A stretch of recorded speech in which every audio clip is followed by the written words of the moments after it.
దీర్ఘాయీసునసూయలు అందమే అందరి ఆనందములే బృందావనమది అందరిది గోవిందుడు అందరి వాడేలే.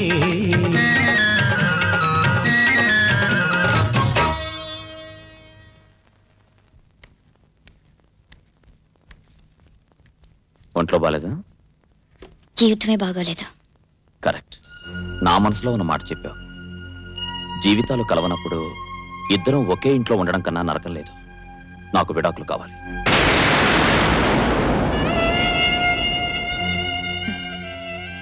తమలపాకులైతే చుట్టివ్వాలి కానీ విడాకులకు చిన్న సంతకమేగా. తీసుకోండి, తీసుకుని ఇంకో దాన్ని పెళ్లి చేసుకోండి. ఇంకా ఆస్తి వస్తుంది. ఆ మోజు తీరాక మరో దాన్ని చేసుకోండి, మరింత ఆస్తి. ఆ మాట నువ్వు అంటావు నాకు ముందే తెలుసు. అందుకే ఆస్తంతా నీ పేరు మీద మార్పించా. ఇదిగో పేపర్స్. అదేమిటయ్యా, ఎవడి బాబు సొమ్ము దానం చేస్తున్నావు? ఆవిడ బాబు సొమ్ము కాబట్టి. బాలేవాడివయ్యా. ఏదో నా కూతుర్ని పెళ్లి చేసుకుని కాపురం వెలగబెడతావు, వంశాభివృద్ధి చేస్తావని ఆశపడ్డాను. పెళ్ళి అలాగూ పెటాకులైంది. నేను అనుకున్న ప్రకారం కాపురం జరగనప్పుడు నేను ఇచ్చిన ఆస్తిని నేను తీసుకునే హక్కు నాకుంది కదయ్యా. అంటే అంటే ఆయనకి కాళ్ళు కడిగి నేను కన్యాదానం మాత్రమే చేశానమ్మా. ఇల్లు వాకిలి పొలము పుట్ర ఇవన్నీ బహుమతులు. దానం గంగలో కలిసిపోయింది. బహుమతులు మాత్రం నీకు ఎలా దక్కుతాయమ్మా? ఇచ్చినవాడు నేను కదా. మీరెందుకు బాధపడుతున్నారు? నేనిచ్చేది మీ కూతురికి. ఇంకా నా కూతురు ఎక్కడుందయ్యా? ఎప్పుడైతే నేను చేసిన వైవాహిక బంధాన్ని కాదందో ఆ రోజునే నా కూతురు చచ్చిపోయిందయ్యా. కాకపోతే చచ్చిపోయిన కూతురికి బతికున్న తండ్రిగా ఏటా తద్దినం పెట్టగలను కానీ ఆస్తులు ఎలా ఇవ్వగలయ్యా? నాకు తెలుసు నాన్న, నువ్వు కన్న తండ్రివేనా, నువ్వు మగాడివేగా. అది భార్యో కూతురో ఏ రూపంలో ఉన్న ఆడదానిపై అధికారం చెలాయించడం మీ మగాళ్ళ లక్షణం. మీరు ముష్టి వేసిన ఆస్తితో బతకాల్సిన అవసరం నాకు లేదు. నా దగ్గర ఆస్తి కన్నా గొప్ప ఆత్మవిశ్వాసం ఉంది. తీసుకోండి మీ ఆస్తి. చెప్పానా నా కూతురికి ఆత్మాభిమానం చాలా ఎక్కువని? అన్ని ఇచ్చేసావమ్మా, కానీ నీ పెళ్లికి నేను చేయించిన మంగళసూత్రం మాత్రం ఇవ్వలేదు. అదేమిటి ఇద్దరు అలా అయిపోయారు? అది నేను పెట్టిందే కదా. కానీ అది నేను కట్టిందే. నువ్వు కట్టేవలేవయ్యా, కానీ కట్టిన వాళ్ళ మీద ప్రేమ లేక పెట్టిన వాళ్ళ మీద గౌరవం లేకపోయిన తర్వాత అది మంగళసూత్రం ఎలా అవుతుంది? దాని మీద మీ ఇద్దరికి హక్కు ఎలా ఉంటుంది? ఏమంటావమ్మా? ఆగమ్మా.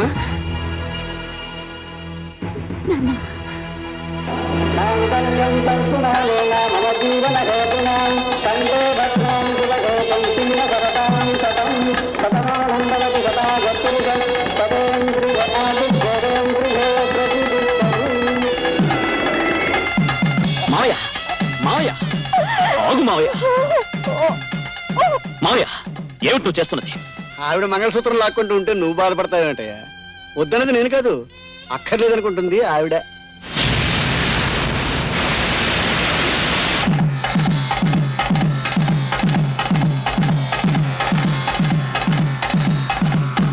ఆడదాని మాంగల్యం నిలుపుకోవడానికి నీ బంగారు అక్కర్లేదు నాన్న, ఈ పసుపు కొమ్ము చాలు.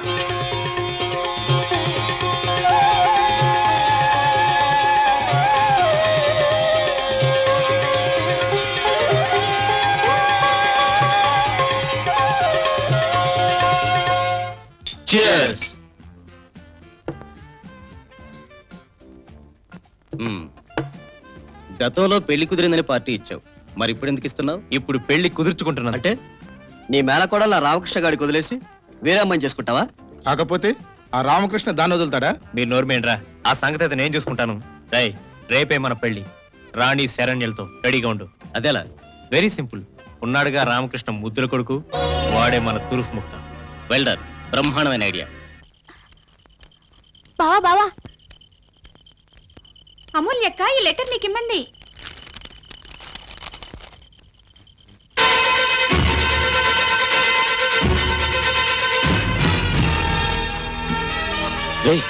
బాబుని వాళ్ళని ఎత్తుకుపోయారు. అమూల్యని మావయ్యని పోలీసులు తీసుకుని ఊరవతల గుడికి అర్జెంటుగా రమ్మని చెప్పు. వెళ్ళు. అలాగే బావా.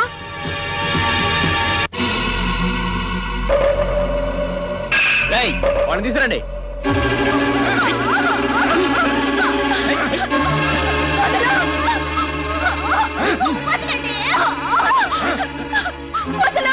పిల్లని తీసురా పోయిరా కిస్మాయిలు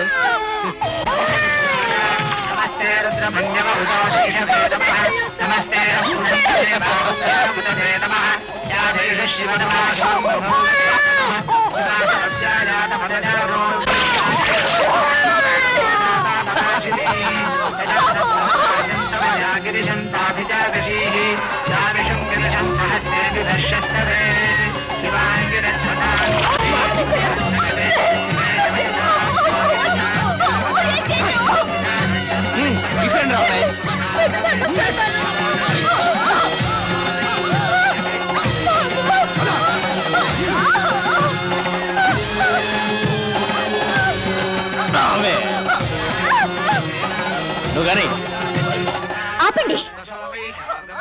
శరణ్య రాణి, ఈ పెళ్లి ఒప్పుకోవద్దు. అమూల్య, నువ్వు రావద్దు. బాబుని తీసుకుని వెళ్ళిపో.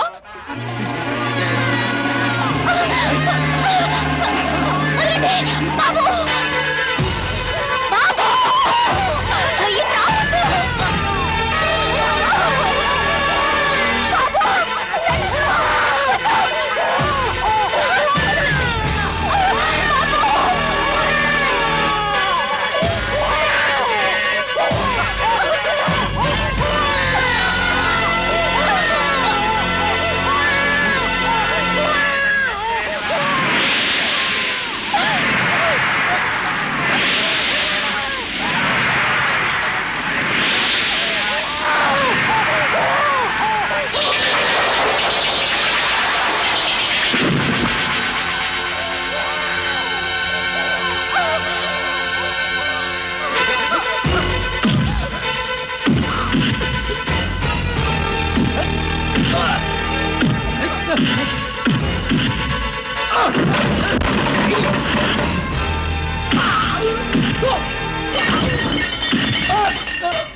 అమూల్య, ఇంకా నువ్వు రామకృష్ణ అర్థం చేసుకోలేదా? ఎప్పుడు కావాలనుకుంటే అప్పుడు అతను మమ్మల్ని కట్టుకునేవాడు, ఎప్పుడు కోరుకుంటే అప్పుడు మేము అతనికి అంకితం అయిపోయేవాళ్ళం. కానీ అతను మనసావాచ నిన్ను కోరుకున్నాడు. నీ మీద అతనుకున్న ప్రేమే మమ్మల్ని అతని నుంచి దూరం చేసింది. ఇంకా నమ్మకం కలగడం లేదా అమూల్య? అలాంటి భర్త దొరికినందుకు నువ్వు గర్వపడకపోయినా పర్వాలేదు. నీ బిడ్డకు అలాంటి తండ్రి దొరికినందుకు నువ్వు గర్వపడాలి.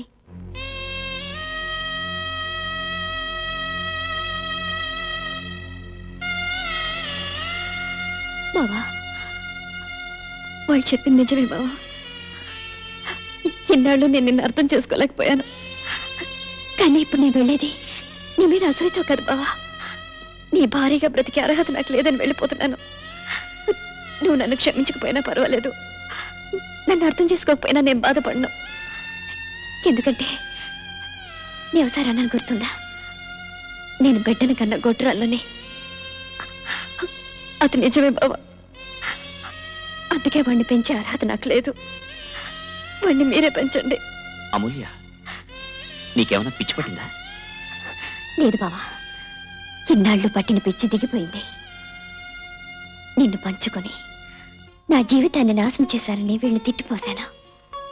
కాని వాళ్ళు నా కడుపున పుట్టిన బిడ్డ కోసం వాళ్ళు చేయబోయిన త్యాగం తలుచుకుంటేనే వాళ్ళ మీద గౌరవం, నా మీద నాకే ఆశయం వేస్తుంది. అంతేకాదు, నీ నీడ పడ్డ ఆశయం అనుకుని ఆఖరికి ఫోటోలో కూడా నీ పక్కన ఉండటం ఇష్టం లేక చింపేసిన పాపిష్టి దాన్ని. నీ పక్కన నిలబడే అర్హత, అదృష్టం నాకు లేదు బావా. ఈ దురదృష్టవంతురాలు క్షమించు. ఎక్కడికి వెళ్తావు అమూల్య? తెంపేస్తే తెగిపోయేంత తేలికైన బంధం అనుకుంటున్నావా? వివాహ బంధం అంటే తాళి కట్టిన మరుక్షణం నుంచి ఆ బంధాన్ని తెంచడానికి భగవంతుడు కూడా అధికారం లేదు. అదే మన సాంప్రదాయ పౌన్నత్యం. నువ్వు చేసిన పొరపాటు ఏమిటంటే ఇంకొకరి నీడపడ్డా భరించలేనంతగా ప్రేమించడం. అమృతం కూడా హద్దు మీరితే ప్రాణం తీస్తుంది.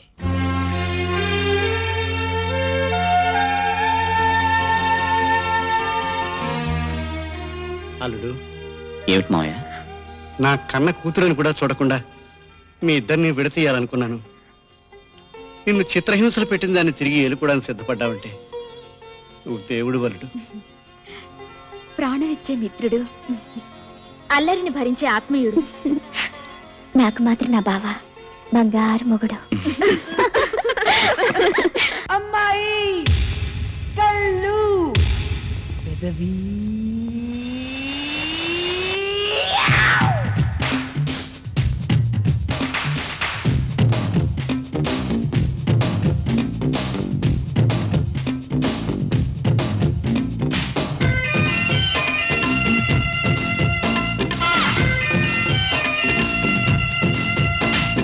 అమ్మాయి కళ్ళు పెద్దవి, ఒయ్యబ్బో అల్ల నేరేడు పళ్ళు అంతవి. దినక దిన అమ్మాయి చీర చిన్నది, అయ్యారే సీమ చింతాకు అంత సన్నది. కళ్ళు కలిపితే కస్సుమంటది, ఒళ్ళు తగిలితే బుస్సుమంటది. మాట మంతి కుదరదంటది, ముద్దు మురిపెం తిచ్చనంటది. అమ్మాయి కళ్ళు పెద్దవి, ఓయబ్బో అల్ల నేరేడు పళ్ళు అంతవి.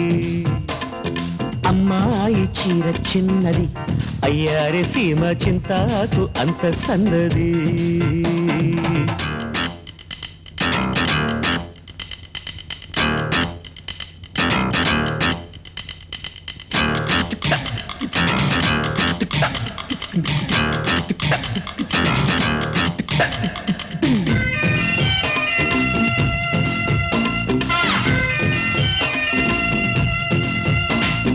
కాలేజీకి వచ్చేటప్పుడు చేస్తది రోయమ షోకు, హంసలాగా నడిచొస్తా ఉంటే ఏమని చెప్పను షేపు. కాలేజీకి వచ్చేటప్పుడు చేస్తది రోయమ షోకు, హంసలాగా నడిచొస్తా ఉంటే ఏమని చెప్పను షేపు. కొందరు ముందారుంటారు, కొందరు వెనకే ఉంటారు. పోకిరి పిలకాయలంతా రోజులు కొడతా ఉంటారు. అయినా చుక్క లుక్స్ వేయదు, గుండెల మీద బుక్స్ తీయదు, అడప దడప డాష్ కొట్టిన పిల్లకి ప్రేమ చీమ కుట్టదు.